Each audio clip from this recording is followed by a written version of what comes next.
Today we are talking about the evolution of sports cards. Everybody remembers Junk Wax Hour. My last video covered that.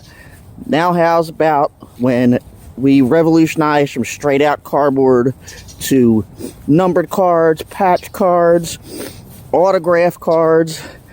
Let's go back to a time when all that started. Let's get into it.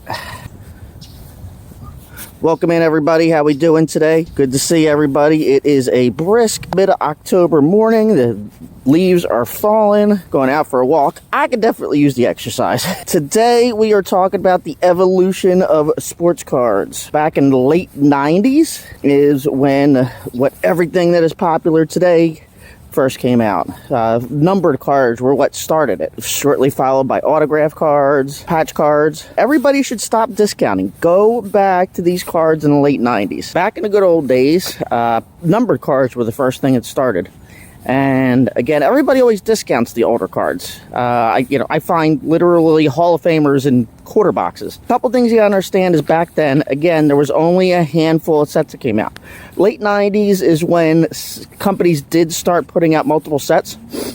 Tops, all those companies started putting out 2 or 3 sets instead of just the base sets. And they started with number cards. And everybody always says, oh, hey, you know what? They put out, each numbered card was numbered by the thousands. So they're not valuable, there's thousands. Stop and think about it today. Look at your numbered sets nowadays. Okay. For every card out there, you got a number to 1, a number to 3, a number to 5, a number to 50, a number to 100, a number to 150, number to 999. So do the math. Okay, other than that one card that's numbered to 1 and 3, which again is the same thing, it's just a different color, it's really not any different. There's thousands for every base card out there.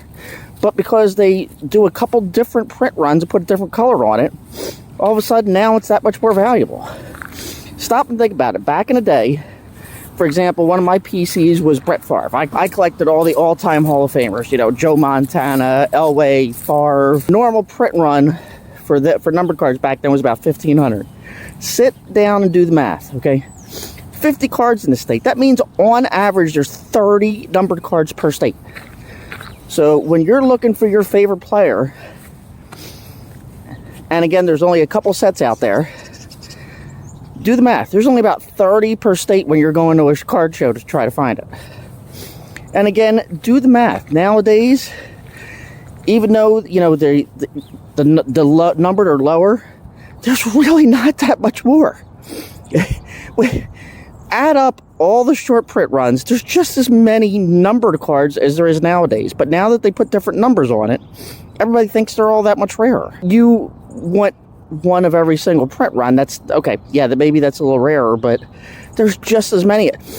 When you had a print run that was numbered to 1,500 from that set, that was it. You had one numbered card from that set, and that was it. So there was only 1,500 out there.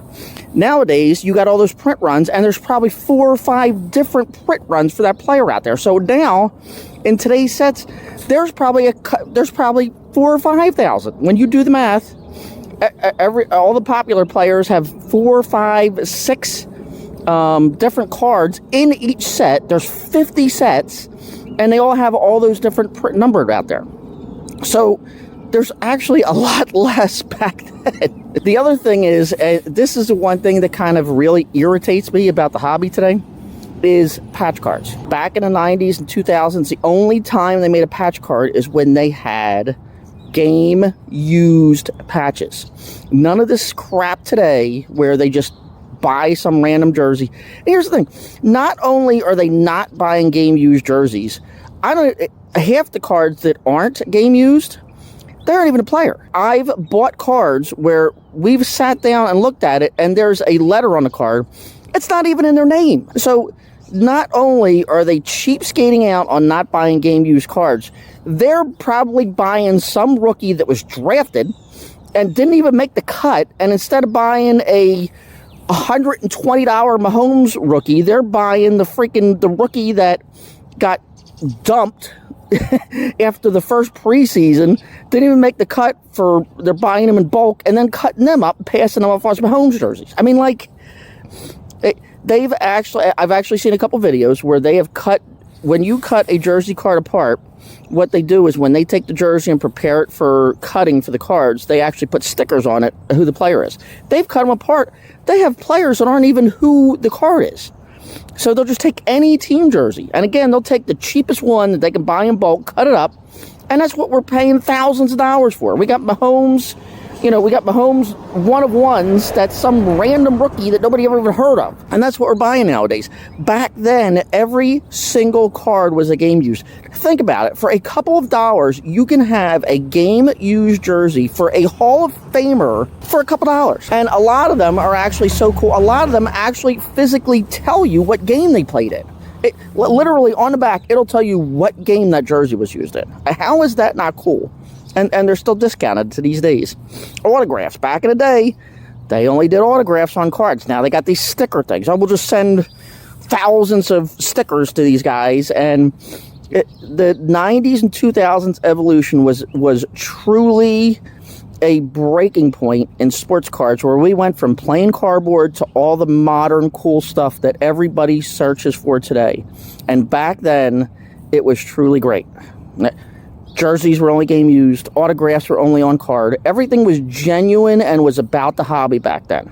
Nowadays, it's rare to find jersey cards that are actually freaking game used. And now it's player used. So probably what they do when they don't want to cheapskate out is they hand after a game they'll hand a jersey to a player, ask them to put it on for 5 minutes, and then now it's player worn. So, and that's the big thing nowadays. These companies are charging hundreds, thousands of dollars a box. We're getting jerseys off the shelf that aren't even from that player, for crying out loud. So please, go back, look at the early 90s, late thousands. There was so much really, really cool stuff. It's when die cut started. It's when short print started. It's when numbered cards and autographs started. There is so much cool stuff from your teams and your favorite players back then. It's so cool. They're all genuine. They're all game used. They're all on card autos. And they're just a lot of good stuff back there that so many people discount. And today, I hate to say it, but don't get me wrong, money's important. It's a business for me too. Money's important to me, but I make sure I spend the time doing it genuinely about my love for the game, my love for the hobby, and my love for cards. So I am always I get more enjoyment out of digging through bargain quarter boxes and dollar cards and finding some cool old die cut from some player that was, pretty good back then, but isn't a Hall of Famer, than I do find in a freaking $100 card. I mean, that's what it's about. It's about memories. It's about the love of the game. And like I said, don't get me wrong. Everything all of us do is about money, but we got to go back to the core and remember what this hobby is really about. It's about the kids, and it's about the fun and excitement of the game. And excitement isn't just about how much a card is worth. And everybody's excitement nowadays is about that one-of-one card. Well, there's 100 one-of-one cards produced this year, and it's not even their player's jersey. So go back, look at the good old days, look at when cards were genuine and real, and they came from actual players, actual game-worn jerseys. And go back and take a look at that time frame, because it was a truly revolutionary time in cards. It was a great time for the hobby, and there's a lot of really, really cool stuff that people are neglecting nowadays. All right, thanks for listening. Don't forget to check out the weekly rant. We should be releasing these every Monday. Also, probably this week, maybe next week, we're going to start doing, every week, we're going to start doing, releasing a What Sold series.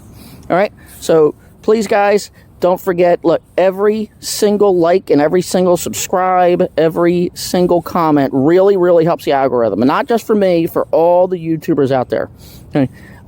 All the hard work we put in every single time. Thumbs up, don't cost anything. Subscription, if you don't like me later on, you can always cancel it and don't cost you anything. It really, really helps. So please don't forget. See you in the next series. Have a great one.